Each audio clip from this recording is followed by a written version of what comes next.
Roger, c'est facile de faire mieux que Sandrine Rousseau. Oui.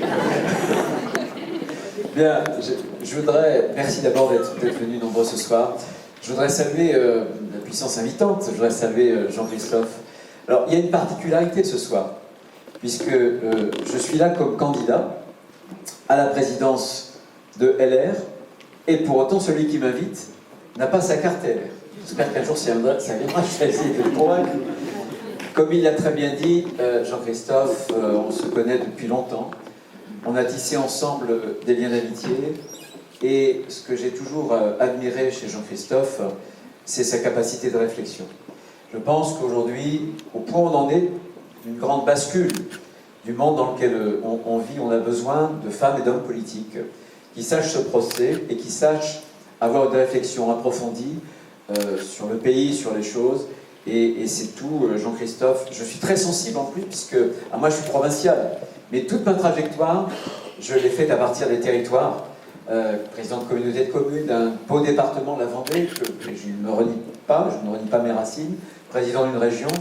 Et je sais que tu es girondin, je le suis aussi, même si je tiens mon unité française, qui est pour moi importante, qui nous constitue, qui est une part de notre identité. Mais je voudrais vraiment que vous l'applaudissiez, vous avez un maire extraordinaire. Merci. Et finalement, je suis là ce soir pour vous parler de LR, mais aussi pour vous parler de la droite française. Donc dans la salle, il y a des gens qui sont déjà encartés, et d'autres qui, j'espère, pourraient le devenir un jour, si on crée tous ensemble un nouveau parti qui puisse fédérer l'ensemble des électeurs de la droite française. On a besoin de cette unité-là. Je voudrais saluer bien sûr Roger, que je côtoie souvent au Sénat, qui est un des plus brillants sénateurs. Il est le premier vice-président du Sénat. C'est un homme qui est convaincu, c'est un homme de fidélité. C'est quelqu'un que j'aime beaucoup, qui me soutient, parce que dans un groupe qui fait près de 150 sénateurs, c'est pas tous les mêmes, il l'a très bien dit, on n'est pas non plus des frères siamois, au sens où la politique, en réalité, la politique, elle n'est pas là pour rassembler les mêmes que soi. Sinon, ça ne servira à rien. La politique, c'est d'essayer d'entraîner les gens. La politique, c'est fait aussi de différences. Et la France est aussi faite de différences. Et ce qui me plaît beaucoup aussi chez Roger, c'est lui aussi a cette réflexion. C'est un homme lettré.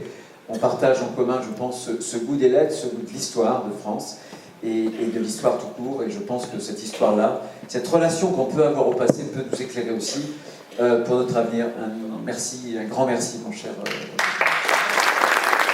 Je salue deux fois, l'équipe européenne, merci de votre âge. Je sais que vous étiez à Strasbourg ou à Bruxelles. Merci en tout cas d'être venu ce soir. Je voudrais saluer quelques élus qui sont ici, et notamment Guillaume Goudy, qui est venu en voisin. La secrétaire départementale, voilà, Marie, merci d'être. Merci Marie. Il est parti, je crois, mais j'aurais salué aussi le président de notre fédération, Philippe Juvin. Et c'est vrai que Philippe a été un des tout premiers, avant les vacances, à me dire tu devrais réfléchir, tu devrais prendre cette responsabilité. À l'époque, je n'avais pas très envie. Les embêtements, c'est pas forcément quelque chose qui est naturel aux uns aux autres. Mais quand il faut prendre sa responsabilité, il faut le prendre. Et je retiens d'ailleurs ce que disait tout à l'heure Roger.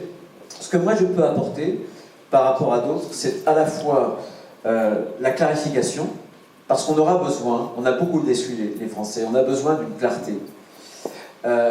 Et ça, c'est fondamental. Et j'ai toujours été très ferme sur mes convictions, tout en respectant ceux qui ne pensent pas comme moi, tout en essayant de faire en sorte que quand j'ai une conviction, je prends soin de l'argumenter. Mais je porte des convictions, je n'ai jamais reculé sur rien, sur aucune de mes positions. Vous ne trouverez jamais un vote qui me mette en contradiction entre ce vote et ce à quoi je pense. Mais je pense que j'ai cette capacité et ce goût du rassemblement.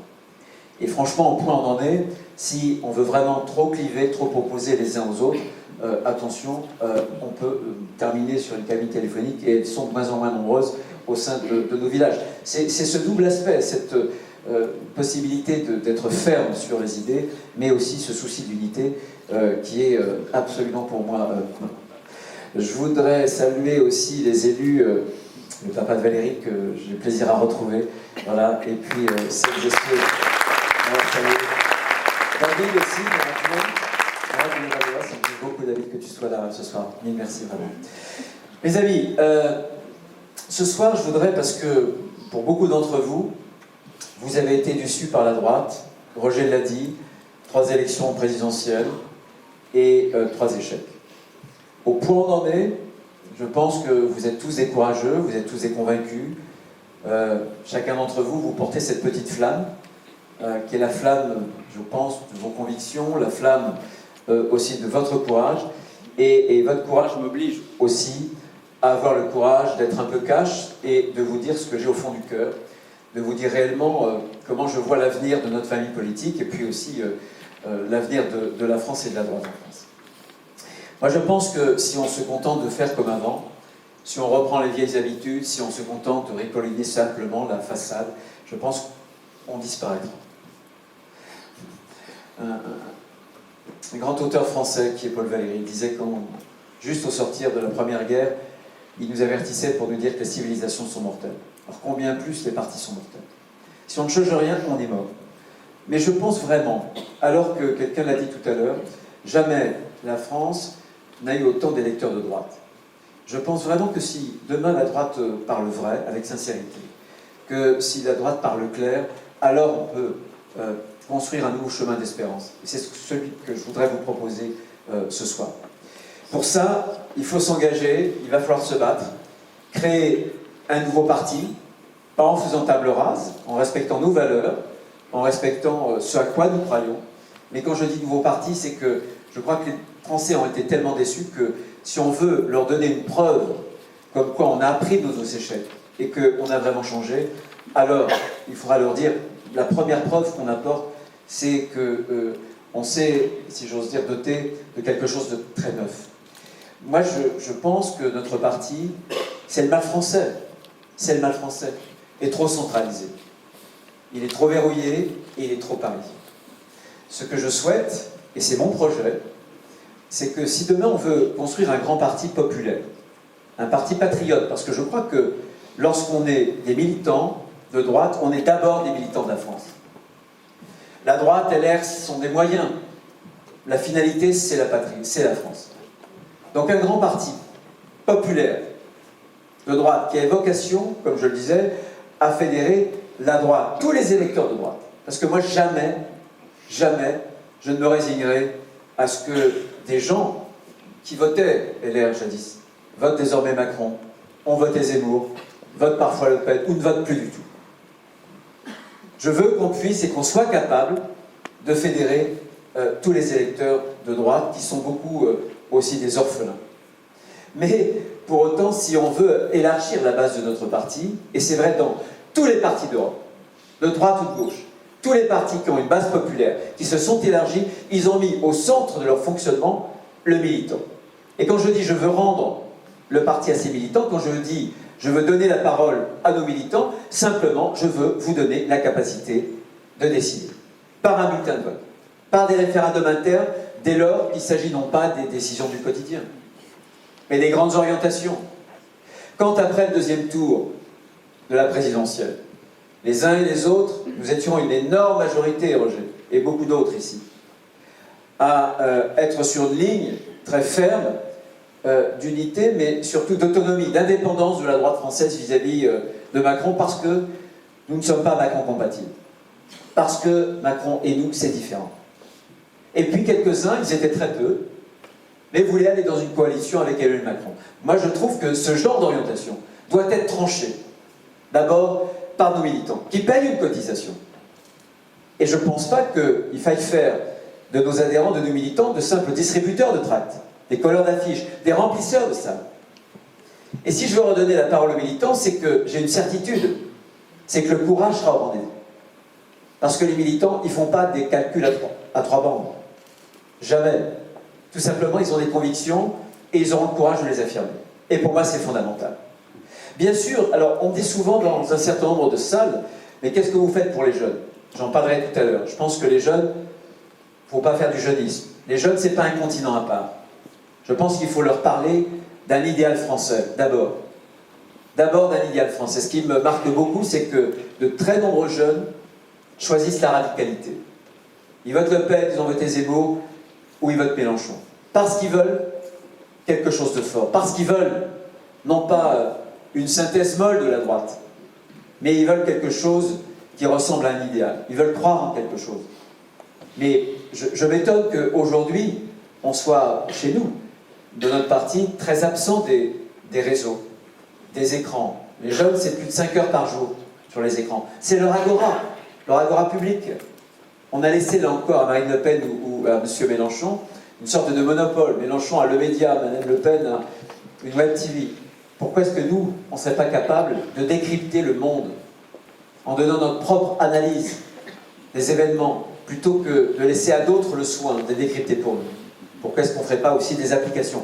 Ce sont des moyens, mais c'est quelque chose d'essentiel.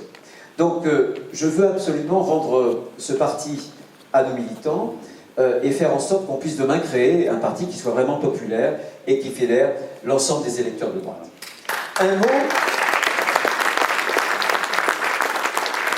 rapidement, et qui me distingue notamment d'Éric, sur la présidentielle. Moi, je pense que choisir notre candidat dès 2023, je pense que c'est une erreur. En l'occurrence, Laurent, par exemple, a toutes les qualités. J'avais même pensé qu'il pouvait d'ailleurs présider aux destinées de notre parti.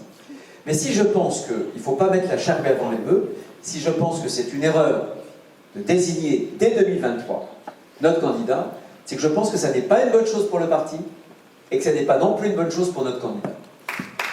Pas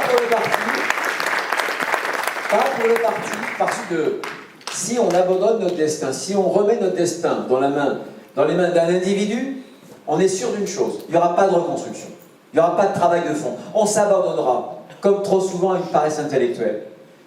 D'abord, il faut la refondation, définir un nouveau logiciel, on va en parler, évidemment, et puis ensuite il y aura l'incarnation, la reconstruction, la refondation, et puis l'incarnation. Si on ne le fait pas, si on met les choses à l'envers, je ne crois pas un seul instant qu'on sera en capacité de faire cette refondation.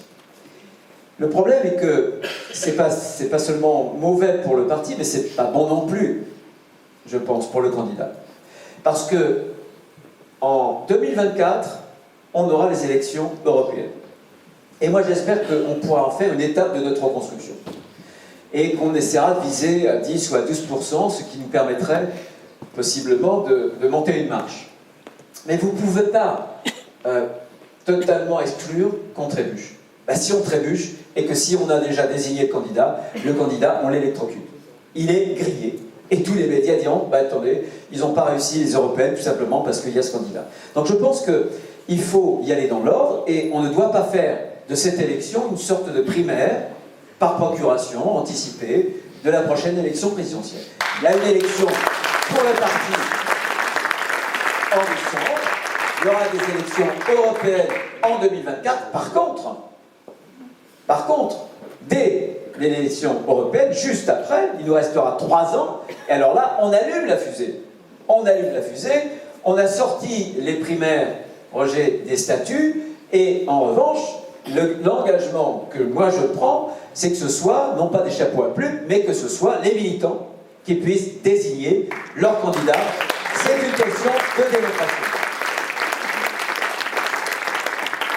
Donc un nouveau parti, sur de nouvelles bases, je fais court pour ne pas prendre trop de votre temps, mais j'y tiens beaucoup. Un nouveau parti, pourquoi faire? Justement pour rassembler les droits. Un nouveau parti pour faire cette union de la droite, des électeurs de droite, d'une vraie droite. Pourquoi j'ai une vraie droite? Parce que je pense qu'il y a des fausses droites. Parce que je pense que Marine Le Pen, c'est une fausse droite. Elle a changé quasiment sur toutes les questions, sur tous les sujets d'avis. Elle voulait sortir de l'euro, maintenant elle ne veut plus. Elle voulait sortir de l'Europe, maintenant elle ne veut plus. Sur la peine de mort, je ne sais pas où elle en est. Et sur la retraite, elle est plus proche de M. Mélenchon que de la droite. Son programme économique est plus proche de celui de M. Mélenchon que de la droite. C'est une fausse droite. Et je veux peut-être en choquer certains, Emmanuel Macron n'est pas la vraie droite. Quand vous êtes capable de nommer M. Papendiaï comme ministre de l'Éducation nationale, vous n'êtes pas de droite. Je vous rappelle ce qu'a dit M. Papendiaï il y a quelques temps, il y a moins de 2 ans. Être français, c'est être blanc. Être noir, c'est d'être d'ailleurs. En réalité, il pense qu'on est français à mesure de la couleur de peau. Non, il n'a rien compris. La citoyenneté française, elle ne se mesure pas à la blancheur de la peau, à la religion, elle ne se mesure pas non plus à la condition sociale. On est français parce qu'on partage un héritage, parce qu'on partage un destin commun, parce qu'on est français parce qu'on aime la France. Et il s'est trompé, et M. Macron l'a nommé comme patron de l'éducation nationale. Vous vous rendez compte? Alors, qu'il soit communautariste, wokiste de salon, comme je l'ai dit il y a très peu de temps, peut-être, mais on n'est certainement pas un président de la République de droite quand on est capable de nommer M. Papendiaï. Quand je vous dis que il faut une vraie droite, c'est tout simplement parce que moi j'en ai marre, et je ne veux pas une droite honteuse, j'ai parlé de synthèse molle, je ne veux pas d'une droite qui soit une droite un jour sur deux de droite, une droite à mi-temps, une moitié de droite, une demi-droite. Quand on est de droite, on l'est, et on l'assume, on ne s'excuse pas. On a des convictions, et on les porte, et on les promeut. Et ce que je veux vous dire, parce que j'entends souvent cette guerre des étiquettes, est-ce que droite libérale, droite conservatrice, droite régalienne, droite sociale, droite populaire, etc. Ça, c'est du marketing politique. Ça, c'est du marketing politique. Les Français en ont rien à faire. Ce que nous devons, nous, c'est nous adresser aux Français et régler les problèmes des Français. Et ces Français, ils ont des problèmes en matière d'économie, ils ont des problèmes en matière sociale. Voilà. Et pour nous, quand on est de droite, on sait que la droite, c'est un tout. Quand on est de droite, on sait que la droite, c'est un tout parce qu'on sait que tout se tient. Et que la liberté, c'est aussi l'ordre. Que vous n'avez pas la liberté si vous avez le désordre. La première des libertés, c'est la sécurité publique. La liberté, l'ordre et le régalien, c'est la même chose. C'est la même chose. Il y a des règles pour la liberté. Sinon, c'est la loi de la jungle. Et ceux qui trinquent, quand il y a la loi de la jungle, ce n'est pas les plus forts, c'est les plus faibles. Pareil sur l'économie et sur le social. Pensez-vous un seul instant qu'on puisse continuer à financer un modèle social très généreux si on travaille de moins en moins, si on consomme sans produire? Eh bien, le social et l'économie sont liés. Vous ne créez pas de richesse, vous n'avez pas d'activité, vous ne pouvez pas financer ce modèle social. Les deux sont la même chose. Et puis il y a l'identité. Qu'est-ce que nous dit, quelle est la leçon de l'Ukraine d'aujourd'hui? Sans doute qu'il faut avoir un certain nombre d'armements modernes. Mais au-delà de ça, pourquoi est-ce que les Ukrainiens résistent? Parce qu'ils croient en leur identité. Parce que c'est eux. Parce que ces éléments qui les constituent, qui sont des éléments immatériels. Leur culture, leur terre, leur histoire, ils la défendent, bec et ongle. C'est ce qui leur donne une supériorité. C'est exactement ce que nous avait dit Périclès il y a plusieurs milliers d'années en disant que ce qui protège une cité, c'est pas l'épaisseur d'un rempart, c'est pas l'épaisseur des murs, c'est d'abord la volonté des citoyens. C'est ça. Dans une nation, ce qui est important, c'est pas le PIB nécessairement, mais c'est est-ce que les citoyens sont convaincus, est-ce qu'il y a une cohésion sociale? Cette question d'identité, elle est pour moi, elle est clé, je vous en parlerai tout à l'heure. Une identité, ça n'enferme pas. L'identité est à un peuple, ce que la sève est à un arbre, qui lui fait, grâce à ses racines, monter vers le ciel. Ça, c'est fondamental. Donc la droite, c'est un tout. Et quand on est de droite, on sait que la France, ça n'est pas rien. Et que tout ce qui est français ne nous est pas étranger. Bien au contraire. Ni la grandeur de notre culture, ni la beauté de notre langue, de notre littérature, ni la grandeur de notre civilisation. On en est fiers. Mais on est aussi attentif au malheur de ceux qui ont été oubliés, qui sont les perdants de la mondialisation. C'est ça la droite. Donc je ne veux pas d'une droite honteuse, je veux une droite qui soit courageuse, mais je veux aussi une droite audacieuse. Pourquoi est-ce que la droite serait condamnée sans cesse à regarder l'avenir avec un rétroviseur? Moi je ne veux pas d'une droite qui bégaye, je ne veux pas d'une droite qui fasse du surplace, ou qui radote. Pourquoi est-ce qu'on ne serait pas capable de se saisir des sujets qui sont des sujets d'actualité et de demain? J'ai écrit un bouquin sur l'écologie. Le titre, il y a 18 mois, que je l'ai écrit, bien avant l'Ukraine. Aurons-nous encore de la lumière en hiver? Aurons-nous encore de la lumière en hiver? Parce que je pense que l'écologie, ça a quelque chose à voir avec nous, avec notre patrimoine idéologique de droite. Le premier ministère de l'Environnement, tu le sais Roger, c'est Georges Pompidou. La création de l'Office national des forêts, des parcs naturels, j'en passe, et tant d'autres. C'est la droite, tout simplement parce que quand on est de droite, mes amis, on veut la transmission. La transmission des savoirs, la transmission de la culture, d'une civilisation. On veut la transmission de la beauté, de l'esthétique de nos paysages, d'un patrimoine qui n'est pas alors là historique, bien qu'il ait été façonné par la main de l'homme, mais d'un patrimoine qui soit un patrimoine naturel. La transmission, le goût de la transmission, la préoccupation de la transmission, c'est la droite, évidemment. Et je dénonce d'ailleurs dans ce livre, en même temps que j'illustre ce que l'on peut faire pour relever demain les grands défis écologiques, qui sont multiples, et on a des idées, et on a des réalisations sur le terrain. La première unité de production d'hydrogène vert, pas seulement en France, mais en Europe, elle est chez moi, elle est en Vendée. Donc en France, des hommes et des femmes de droite ont à leur actif des réalisations concrètes. Moi, je ne me contente pas de parler d'écologie. Voilà, sur l'eau, sur les déchets, sur l'hydrogène, sur plein d'autres choses. Quand je pense que le gouvernement, il y a quelques mois, parlait d'un plan vélo. Moi, ça fait 15 ans ou 20 ans que j'ai fait un plan vélo dans mon département d'1 millier de kilomètres. Il y a plus de 15 ans. Voilà, vélo, ça existe depuis plus de 15 ans, n'est-ce pas? Et eux, ils découvrent les pistes cyclables. C'est extraordinaire, non? Extraordinaire. Mais l'écologie est devenue aujourd'hui une sorte de religion qu'il faut combattre. L'écologie, c'est le masque des plus radicaux, des écolos gauchistes, de Madame Sandrine Rousseau, qui invite le wokisme dans nos assiettes. Moi, j'ai pas de goût particulier pour le tofu, mais je veux qu'on me laisse continuer à faire des barbecues. Sans poser de problème, hein. Et cette écologie-là, elle n'a rien à voir avec la véritable écologie. C'est un radicalisme, c'est une idéologie de la déconstruction, habillée de vert, mais qui produit les mêmes effets, les plus terribles d'ailleurs. Voilà, et regardez ces déconstructeurs que sont les maires écologistes. Un voulait interdire les sapins de Noël, l'autre le Tour de France, à Strasbourg désormais la tartiflette, et puis à Poitiers on voulait interdire que nos enfants fassent des rêves de Mermoz et de bien d'autres, des rêves d'aviation. Voilà, ce sont les écolos, voilà, ils n'ont rien d'écolo, ce sont des vrais gauchistes culturels, il faut le savoir, mais c'est à nous. C'est ça, je vous disais, je veux une droite audacieuse. Donc il faut qu'on s'empare de ces sujets-là. Et il faut qu'on ait un vrai discours, qu'on le conceptualise, et qu'on y mette derrière des propositions concrètes. Et on n'en manque pas. Le numérique, je parle rapidement, vos petits-enfants, vos enfants vivront pour plus de la moitié de leur temps demain dans un anti-monde. J'appelle l'anti-monde le métaverse. Mais ce sera pire que ce que vous connaissez aujourd'hui, si j'ose dire. Alors, il y aura plein d'opportunités, mais plein de menaces.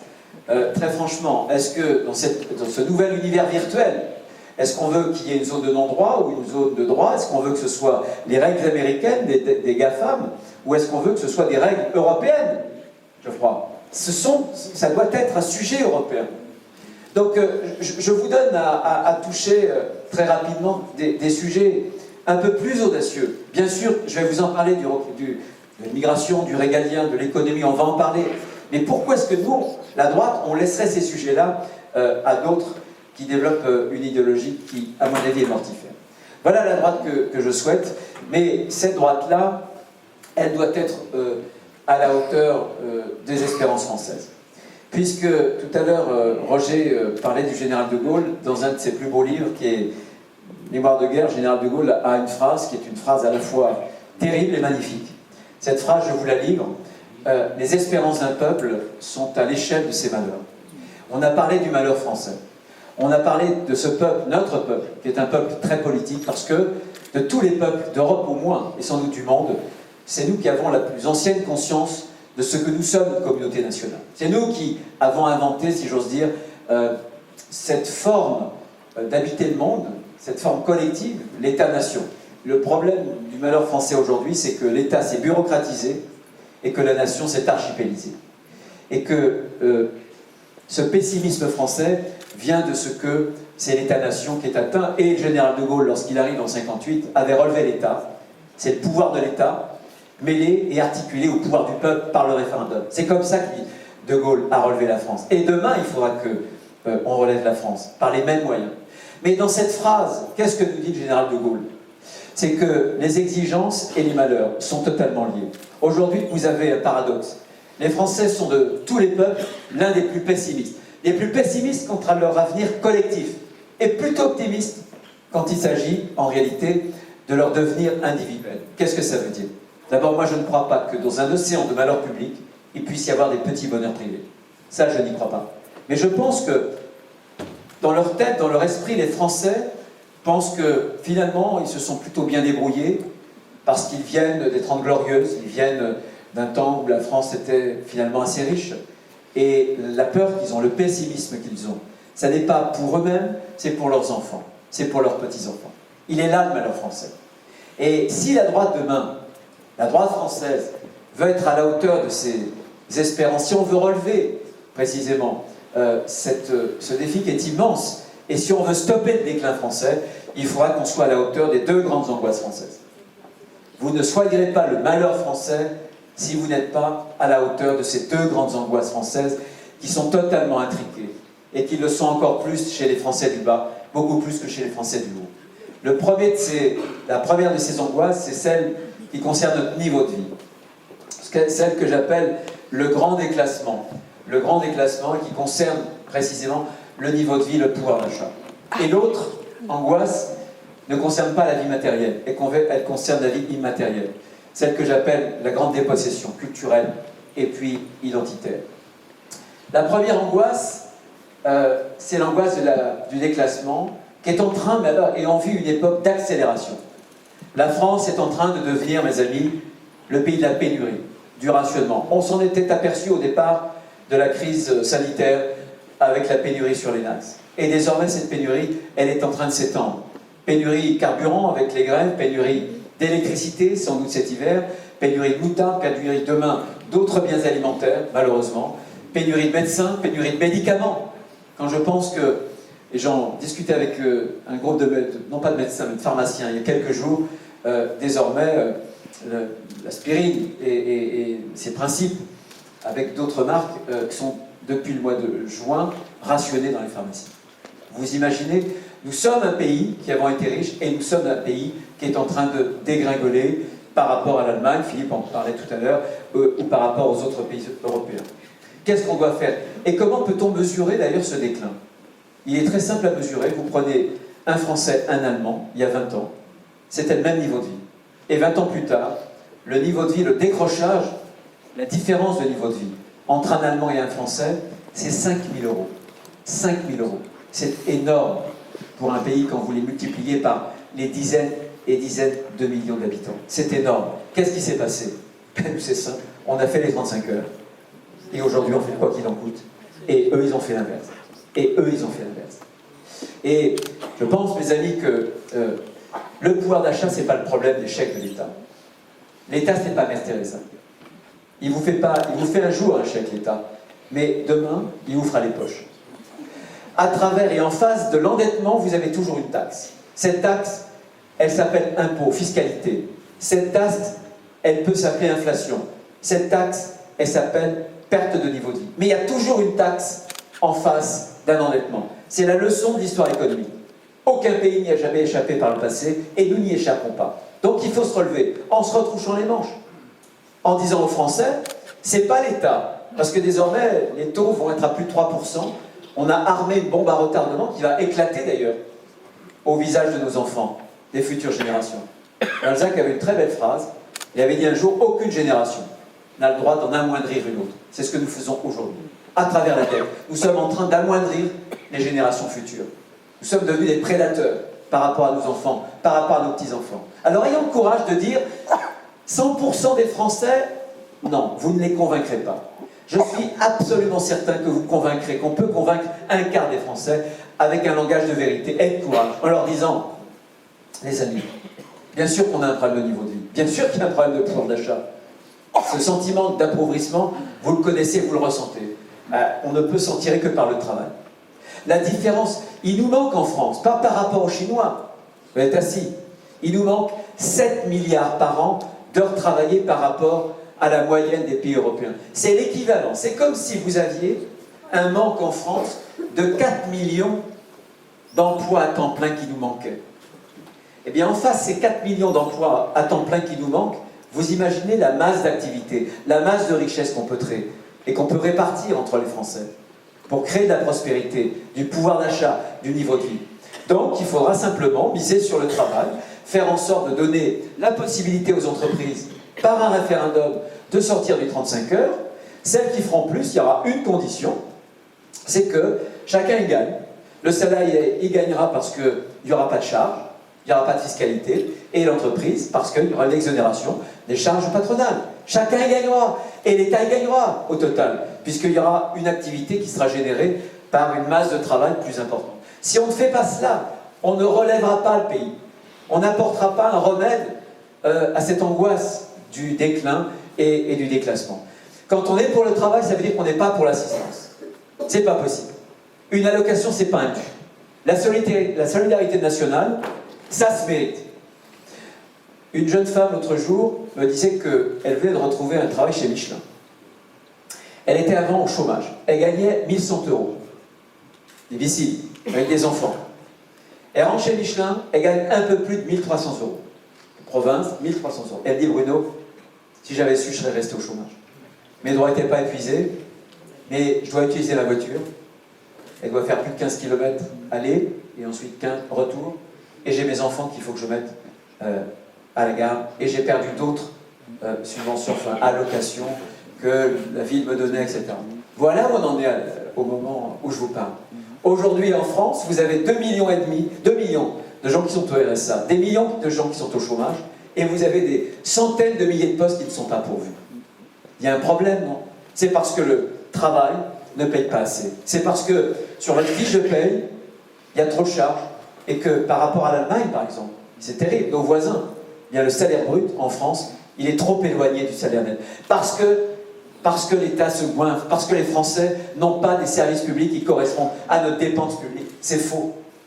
Et il faudra y veiller, faire en sorte que, bien sûr, on ait une incitation. Moi, je suis favorable, vous voyez, et je le proposerai, à fusionner tous les minima sociaux dans une allocation unique. Et qu'ensuite, on puisse caper cette allocation unique à 75% du SMIC, pour qu'à chaque fois, on soit bien sûr qu'il y ait un écart, un vrai écart, et une vraie incitation pour les revenus du travail plutôt que pour les revenus de l'assistance. Ça, c'est fondamental. Et puis, le déclassement, ça concerne l'État. La devise de la France, vous la connaissez, tout ce qui bouge, on taxe. Ce qui bouge encore, on le réglemente, et ce qui ne bouge plus du tout, on le subventionne. Eh bien, ça, c'est pas possible. Il y a un petit souci quand même. On s'en est tous aperçus au moment du Covid. On nous a vendu un truc de fou. On nous a dit, vous êtes parmi les pays qui payaient le plus d'impôts. On nous a dit, on est champion du monde de la dépense publique. Vous avez en contrepartie les meilleurs services publics au monde. C'est faux. Tous nos grands services publics sont en train de s'effondrer. L'hôpital, les déserts médicaux qui s'étendent, pas seulement en campagne, désormais en ville. J'en parlerai tout à l'heure. L'insécurité qui galope, pas seulement dans les quartiers, mais aussi dans le milieu rural. Et puis l'école, effondrement du niveau scolaire. Une école profondément inégalitaire, à force qu'on ait vouloir que l'école soit égalitariste, à force de nivellement par le bas, on a fait une école de la République qui est une école finalement désavantageuse pour ceux dont les parents sont de familles modestes. Voilà où on en est. Champion du monde de la dépense publique, avec des services publics qui sont de mauvaise qualité. Eh bien, il faudra, bien entendu, revoir tout cela, moderniser l'État, faire un immense plan de ce que j'appelle, moi, un plan de désherbage normatif. On est le pays de la norme, à tel point que les Chinois écrivent le mot France avec 2 idéogrammes. Fago, ça s'appelle le pays des lois, le pays des normes. C'est l'image que les Chinois ont de nous. Le plan de désherbage, de réforme, parce qu'il n'y a aucune réforme de l'État, de droite ou de gauche, qui n'est aboutie. Pourquoi? Parce qu'on s'est simplement trompé. On veut faire la réforme de l'État par le haut, par l'État, par les ministères, par les hauts fonctionnaires. Ça ne marche pas. Il faudra faire l'inverse, par le bas. Dans chaque département, les maires, voilà, nous feront remonter les normes stupides, réglementaires, législatives. Et il faudra donner des libertés, parce que je crois, moi, à la décentralisation, bien sûr, et il faudra qu'ensuite, profession par profession, filière par filière, eh bien, à partir des départements, c'est-à-dire par le bas, on nous donne les normes qu'il va falloir ensuite couper à la hache, les normes législatives et les normes réglementaires. Et sinon, on ne s'en tirera pas, les amis. Ça n'est pas possible que notre État, et que surtout sa dépense publique, il y ait un tel écart d'efficacité entre ce qu'on constate ailleurs en Europe et ce que nous, on paie vraiment. Les Français n'en ont pas pour leur argent. Ça, c'est le déclassement. C'est la première angoisse. Ce que nous demandent les Français, c'est de défendre un niveau de vie, des conditions matérielles. Mais ça ne suffit pas. Ce qu'ils nous demandent aussi, c'est de défendre un mode de vie, pas seulement un niveau de vie. C'est-à-dire des conditions d'existence qui soient des conditions immatérielles, des repères, une culture, une langue, une civilisation. Aujourd'hui, moi je pense que si les choses vont mal, c'est parce que nous traversons une crise de civilisation. L'islamisme, le wokisme, toutes ces idéologies de la déconstruction ont ébranlé depuis les années 68 et même un peu avant tout notre édifice. Et on le voit bien aujourd'hui, le mal que cela a pu faire. Qu'est-ce qu'une politique de civilisation? Une politique de civilisation, c'est ce que la droite ne doit pas avoir honte de porter, mes amis. Et contrairement à ce qu'on pense, ceux qui nous demandent cette politique de civilisation, c'est pas les gens de la haute, c'est les gens du bas. Régis Debray, qui est de gauche, avait une excellente formule en disant, écoutez, les gens riches, ils sont toujours plus attachés à leur carte de crédit qu'à leur carte d'identité. Et Jaurès, au risque de vous choquer, a eu une très belle phrase en parlant de la patrie. Jaurès nous disait, la patrie, c'est le seul bien de ceux qui n'en ont pas.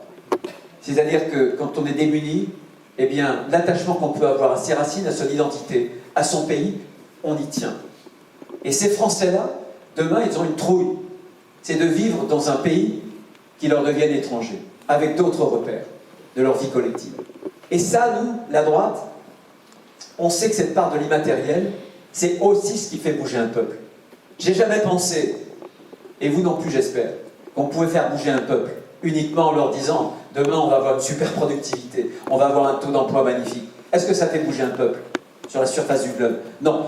Toutes les démocraties occidentales, toutes, sans une exception aujourd'hui, sont taraudées par des questions existentielles. Et il faut leur répondre. Parce que sinon, ce sont des idéologies radicales qui capteront leur attention, qui capteront leur vote. C'est à nous de nous lancer ce défi. Qu'est-ce que c'est qu'une politique de civilisation? Rapidement, en illustrant par quelques exemples. C'est une réponse à l'islamisme. Une réponse, bien sûr, policière, judiciaire, sécuritaire. Mais on sait désormais. Bien entendu, il y aura des terroristes qui seront souvent des individus qui sont isolés. Parce que ceux qui pensent l'islamisme, ceux qui pensent la conquête des esprits, des territoires, ont changé leur fusil d'épaule. Et aujourd'hui, ils procèdent avec une autre stratégie. La stratégie est non violente, mais elle consiste, comme disent les uns et les autres, à analyser des quartiers. Elle consiste en un djihadisme d'atmosphère, comme le dit très bien Gilles Kepel. Eh bien, le combat, mes amis, il est culturel. Il est culturel. Quand j'ai vu, et je suis très heureux de l'amendement que vous avez porté avec François-Xavier Bellamy, qui est passé il y a quelques heures au Parlement européen. Quand j'ai vu, il y a... Vous connaissez alors François-Xavier que j'aime beaucoup. Mais c'est la délégation française qui l'a proposé. Hein. C'est nous voilà, c'est notre délégation des députés européens. Elle a l'air de droite. Hein. Voilà. Il y a 15, non même pas, moins de 15 jours, je crois, la Commission européenne fait une publicité sur un superbe projet. Je trouve d'ailleurs que c'est une des plus belles. Il m'arrive d'être critique par rapport à l'Europe technocratique, mais franchement, ce programme-là illustre une des plus belles réussites de l'Europe. C'est le programme Erasmus, qui permet à des étudiants français et de toute l'Europe, de tous les pays, d'aller, de venir dans les universités européennes. Eh bien, la Commission, je ne sais pas qui d'ailleurs à la Commission, quel technocrate qui a eu cette idée, mais enfin, ça a été validé politiquement, a trouvé le moyen de faire la pub d'Erasmus à travers le visage d'une jeune femme voilée. À travers la jeune femme voilée. Le hijab, mes amis, n'est pas un symbole de liberté, c'est un symbole de soumission. Le symbole de la soumission de la femme, le symbole aussi d'un apartheid. D'un côté, ceux qui professent la foi qu'il faut professer et de l'autre côté, tous les autres. Non, ces gens-là, je vais dire, on devrait les envoyer pour faire un stage en Iran. On ne peut pas être aujourd'hui en Europe, en France, à Paris, comme Madame Sandrine Rousseau. On ne peut pas être pour le port du voile en le défendant comme une liberté et être en soutien aux Iraniennes qui aujourd'hui, en Iran, meurent parce qu'elles veulent avoir la liberté d'enlever le voile. Entre l'islamo-gauchisme et le néo-féminisme, les amis, ou même le féminisme, il faut choisir. Et ces gens-là, malheureusement, ils ont choisi. Donc c'est un combat culturel, moi je suis fier, Roger. On a voté au Sénat l'interdiction du hijab, l'interdiction du voile dans les compétitions sportives, chez les accompagnatrices scolaires. Le Sénat l'a voté. L'Assemblée nationale l'a refusé. La majorité de M. Macron. Le combat, il est culturel. Ne cédons pas un seul pouce de terrain. Nous défendons notre civilisation, mes amis. Défendre la civilisation, porter un projet de civilisation, c'est lutter contre la décivilisation. C'est quoi la décivilisation? C'est l'ensauvagement de la France. C'est l'ensauvagement de la France. J'ai tout à l'heure posé aux questions d'actualité au Sénat. J'ai interrogé la Première ministre sur Lola, cette jeune fille qui a été massacrée de façon épouvantable par une ressortissante algérienne qui n'avait rien à faire sur le sol français. Et j'ai cité la perte d'un ami qui m'était cher il y a un peu plus d'1 an. Il était prêtre et il avait recueilli dans sa communauté un émigré rwandais. Et cet émigré rwandais lui avait tendu la main, mais la main tendue s'est transformée malheureusement en main du bourreau de l'autre côté. J'ai redit que depuis plus de 10 ans, il était en situation irrégulière. Jamais, évidemment, il n'avait pas été expulsé. Il avait eu 3 obligations de quitter le territoire, 3 OQTF, jamais exécuté. Il a brûlé, il a incendié, puisqu'on a une vidéo, il a incendié la cathédrale de Nantes, pas en prison. Et il avait une santé mentale très précaire, au point que lorsqu'il s'est dénoncé à la brigade de gendarmerie de mon canton, en Bretagne-sur-Sèvre, les gendarmes n'ont pas pu le garder à vue puisqu'ils ont jugé que la garde à vue était incompatible avec son état de santé mentale. Donc résumons, irrégulier, pas expulsé, 3 OQTF, pas exécuté, incendiaire d'une cathédrale, peu importe, incendiaire, il n'a pas été mis en prison et il n'était pas non plus en hôpital psychiatrique. Comment voulez-vous que la France soit un pays où il fasse bon vivre tranquillement? J'étais l'autre jour à Nantes et je suis allé il y a 15 jours voir les policiers parce qu'un certain nombre d'entre eux avaient été blessés. Nantes, je l'ai connu, c'était le siège de l'hôtel, c'est toujours le siège de l'hôtel de région, j'ai fait une partie de mes études. Et Nantes, parmi les villes de toute la France, avait l'habitude de gagner dans les 2 ou 3 premières places, souvent premières, des villes, vous savez, vous avez des hebdomadaires qui font des classements de villes où il fait bon vivre. Nantes était toujours en tête, pratiquement toujours en tête. Il y a eu Jean-Marc Ayrault, il y a eu Manon Roland, Nantes est un coup, quoi. Vous savez ce que m'ont dit les policiers? Les policiers m'ont dit, bon, sans doute faut-il des effectifs de plus, mais c'est pas ce qui résoudra les choses. Il m'a dit, sortez de 2 laxismes. Le laxisme judiciaire et le laxisme migratoire. Le laxisme judiciaire, je vous donne un exemple. 3 réfugiés, enfin 2 violent une jeune femme, une quarantaine d'années, il y a 3 semaines. Un est avec eux, participe pas au viol. Les policiers arrivent, ils interpellent ce petit monde, y compris celui qui n'avait pas participé, il se saisit d'une pierre et il essaie d'atteindre avec la pierre la tempe du policier. Le policier de la BAC sportif détourne un peu, évidemment il est blessé, mais au moins la pierre évite la tempe. Bien sûr il est arrêté, comparution, immédiatement, tribunal, pas un jour de prison. Pas un jour de prison. Pas un jour de prison. C'est ça le laxisme judiciaire. Et vous voyez, je reviens tout à l'heure à ma démonstration sur la dépense publique. Vous voyez bien que si vous multipliez par 10 ou par 100 le nombre de policiers ou de gendarmes qui vont interpeller, parce qu'ils sont bons, ils sont courageux. Mais si demain, ensuite, ces délinquants sont remis en liberté par les juges, à quoi ça a servi? Vous pouvez les multiplier, les gendarmes et les policiers. Ça ne sert à rien. Comme quoi, une politique de dépense publique, sans réforme, ça n'est rien. La seule politique d'Emmanuel Macron depuis des années, ça n'est pas la réforme, c'est la dépense publique. C'est son fil directeur. Ce laxisme judiciaire a eu une égérie, c'est Mme Taubira. Mais franchement, entre Mme Taubira et M. Dupond-Moretti, si ce n'est la barbe, si peu de choses ont changé. Il y a quelques jours, Alors, attendez, je peux vous dire. Il y a quelques jours, le 20 septembre dernier, M. Dupond-Moretti a adressé à tous ses parquetiers, ses procureurs de la République, une circulaire. Est-ce que vous savez ce qu'il dit dans cette circulaire? Dans cette circulaire, il dit à ses procureurs de la République, surtout, évitez la prison. Tu parles, ils ont été foutus de construire les places de prison qu'ils avaient promis qu'ils construiraient. Évitez la prison, et il ajoute, même pour les multirécidivistes, préférez les TIG. Vous savez ce que c'est que les TIG? Les travaux d'intérêt général. Vous pensez un seul instant que pour des multirécidivistes qui sont dangereux, les TIG, ça va être une dissuasion? Franchement, voilà où on en est. Est-ce que vous savez que 5% de ces multirécidivistes en France, 5% sont à l'origine de 50% des actes de délinquance? Il suffirait de mettre ces 5% à l'ombre, sous les barreaux, pour qu'on retrouve une forme de tranquillité en France. J'y viendrai tout à l'heure. Donc c'est ça, le laxisme judiciaire.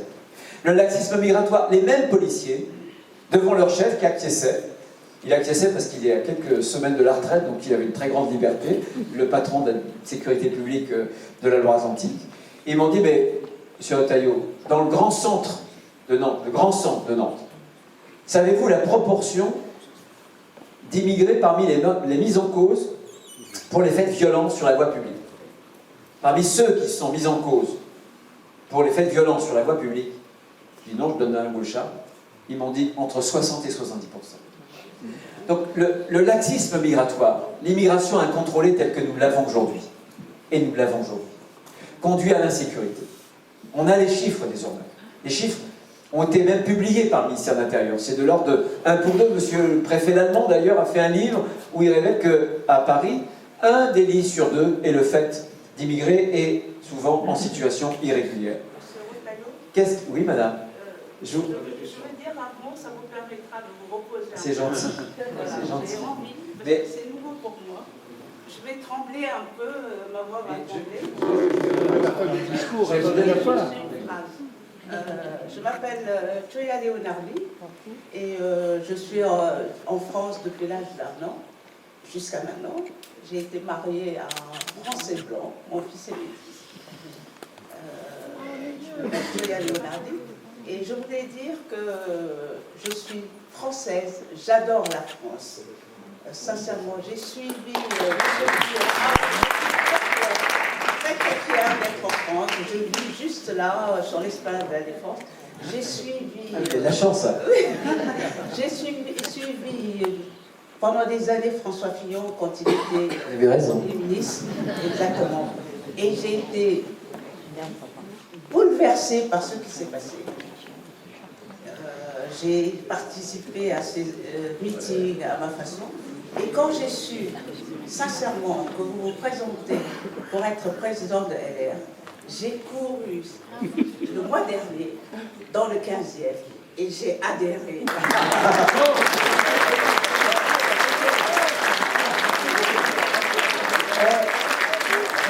bien fait de me donner la parole. Je ne sais pas si vous en savez. D'accord. Je suis inquiète parce que j'adore la France. Je ne connais que la France. Bon, je connais un peu l'Italie puisque mon mari est moitié italien, moitié français. Et j'espère vraiment vivre la France. Et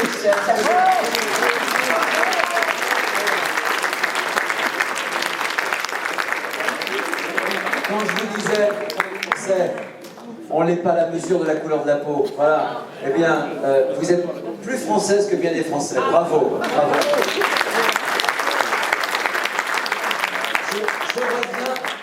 Je reviens à ce désordre migratoire.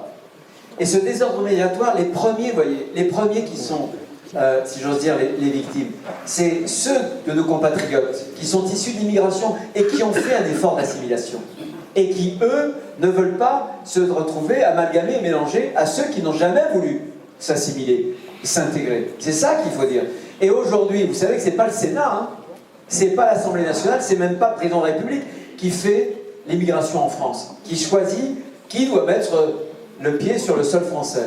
Ce sont les passeurs, ce sont les filières, ce sont les mafias qui gagnent des milliards Le nouvel esclavagisme aujourd'hui, dans le monde entier, c'est celui-ci qui pousse à traverser dans des coques de noix des femmes et des enfants, dans des embarcations précaires.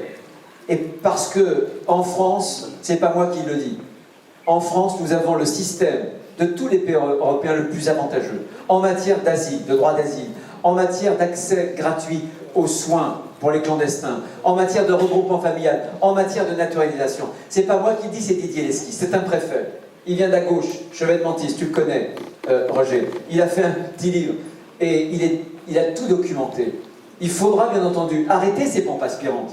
C'est pas normal qu'un Albanais ou qu'un Géorgien ait 3 ou 4 fois plus de chances quand il vient nous demander chez nous un droit d'asile, plutôt qu'il en a par rapport à l'Allemagne. On doit être sur un pied où au moins en France, on doit rabaisser toutes ces prestations sociales pour être au moins au niveau européen. Parce que sinon, les passeurs et les filières, ils font un benchmark, une comparaison, et puis ils détectent très bien le pays qui a des faiblesses. Donc il faudra qu'on l'assume. Et pour l'immigration, on devra modifier la Constitution pour rendre la parole au peuple. On parlait tout à l'heure du général de Gaulle. Je pense qu'aucun gouvernement, aucun président de la République, désormais, ne peut mener une politique migratoire souveraine, dans le sens qu'elle serait choisie par le peuple français, parce que, mes amis, vous aurez toujours une jurisprudence, ou bien française, ou de la Cour européenne des droits de l'homme, ou de la Cour de justice de l'Union européenne, qui contredira le vote des parlementaires. Seule une modification de la Constitution, et qui donne la possibilité, par l'article 11, de faire un grand référendum, où ce sont les Français qui, enfin, choisiront, en répondant à quelques questions, leur politique d'immigration. Et ça nous permettra d'arracher cette question, justement, aux plus radicaux, et de la redonner pour qu'elle soit tranchée par les Françaises et par les Français. C'est fondamental. Je vous donne un seul exemple sur cette idée de la souveraineté qui nous tient à cœur. La Cour européenne de justice, la Cour européenne des droits de l'homme, vient de condamner la France il y a quelques semaines, quelques mois. Elle a condamné la France parce que la France a eu la main trop lourde en condamnant M. Jean-Marc Rouillant pour apologie du terrorisme. M. Jean-Marc Rouillant, qui est-il? Les plus anciens d'entre vous, vous le connaissez, c'est un des cofondateurs d'Action Directe. Il a du sang sur les mains, du sang français sur les mains. C'est cette Action Directe, ce groupuscule, qui, il y a plusieurs dizaines d'années, a assassiné Georges Besse, patron de Renault, le général Audran, inspecteur général de l'armement. Ce type-là, François Mitterrand l'avait élargi. L'avait d'abord soustrait à la justice italienne, et puis ensuite, il avait été libéré par la gauche. Ce type-là trouve rien de mieux à dire, voyez, malgré son passé, que de faire l'apologie des nouveaux barbares, c'est-à-dire du terrorisme. Nos tribunaux le jugent et le condamnent. Première instance, etc. Il est condamné. Son avocat va à la Cour de justice, à la Cour européenne des droits de l'homme. Eh bien, que croyez-vous qu'il arriva? Le juge européen a condamné la France parce qu'on a eu la main trop lourde. Vous voyez, quand on dit un peuple souverain, c'est ça qui compte. Ça doit être le peuple français qui doit être protégé. Et le droit ne doit pas être fait par un gouvernement des juges. Pour moi, la démocratie, c'est le gouvernement du peuple, c'est pas le gouvernement des juges. Mais aussi, aujourd'hui, on en est là. C'est pour ça que tant de Français ne votent plus. Parce qu'ils sentent bien qu'il y a quelque chose qui cloche. Que finalement, ceux qui détiennent le pouvoir ne le détiennent pas vraiment. Qu'ils n'ont plus la liberté de faire ce que le peuple voudrait qu'ils fassent. Et ça, c'est fondamental. Pour terminer, mes amis, sur cet aspect de civilisation, on ne peut pas là encore avoir une réponse qu'offensive ou défensive, sécuritaire. Je pense qu'une politique de civilisation passe par le relèvement de l'école. L'école qui, hier et aujourd'hui, a sans doute été la plus déconstruite par tous ces idéologues qui professent ces idéologies de la déconstruction. Cette école-là, elle est devenue une école, malheureusement, de la République, mais profondément inégalitaire. Que vous soyez bien né, que vous soyez mal né, vous réussirez ou vous aurez des handicaps. Et ça, c'est absolument pas tolérable. L'école, au contraire, ça doit être le creuset de l'ascenseur social, de la promotion sociale. Qu'elle n'est plus aujourd'hui. Eh bien, l'école que nous voulons, c'est une école qui devra transmettre. Je parlais de la transmission. Je crois, moi, à la transmission, comme lien qu'on assure entre les générations. Je crois à la transmission qui ancre un individu, une personne, dans une culture, dans une histoire, dans une communauté nationale. C'est ça l'école. Ceux qui ont fait un peu d'histoire savent qu'il y a une intrication entre le pacte scolaire et le pacte républicain national. Quand, sous la Troisième République, on cherche un nom pour dénommer les professeurs, on va choisir le nom instituteur, parce qu'il s'agit d'instituer un nouveau régime, de tourner la page de l'ancien régime, d'instituer un nouveau régime. C'est ça que porte l'école républicaine française. C'est quelque chose qui a à voir avec la République, avec la nation française. Eh bien, il faudra que l'école redevienne un lieu de la transmission. Il faudra que l'école soit un sanctuaire. La conscience d'un enfant, mes amis, elle est sacrée. Personne ne doit l'abîmer. On ne doit pas laisser entrer à l'école, dans ce sanctuaire justement, pour préserver ces jeunes consciences en construction.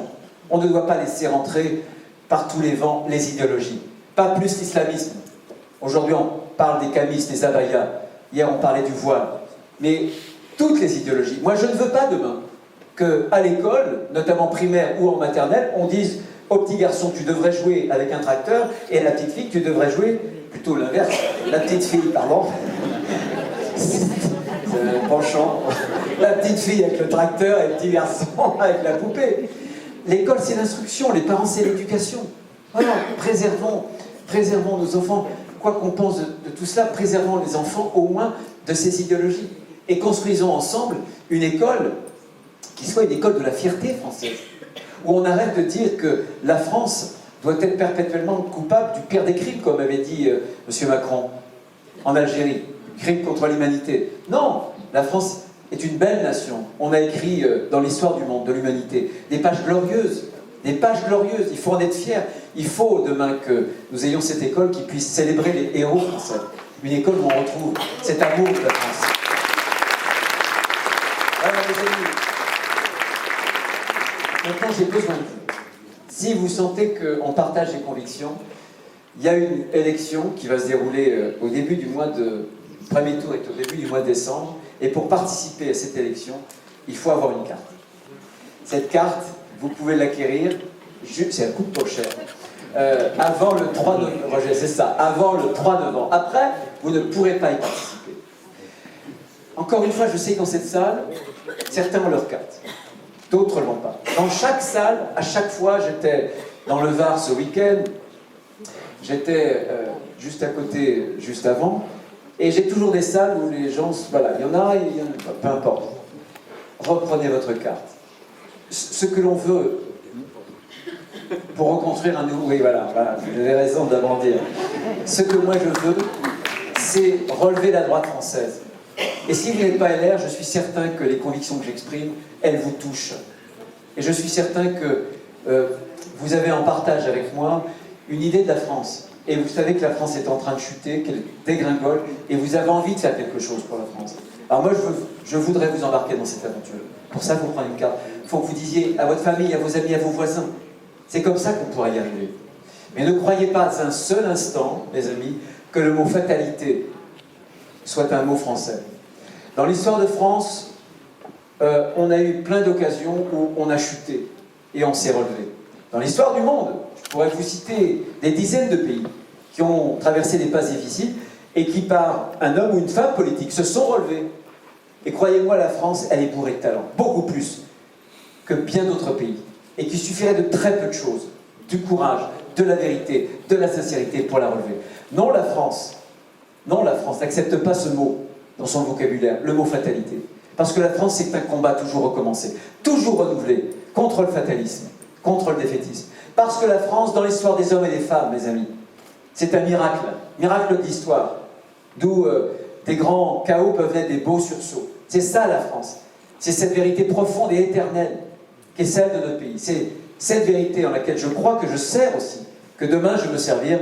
Alors ici, ce soir à Neuilly, je fais un serment, comme vous. Jamais je ne laisserai tomber mes convictions, parce que jamais je ne laisserai tomber la France. Merci, vive la République, et vive la France.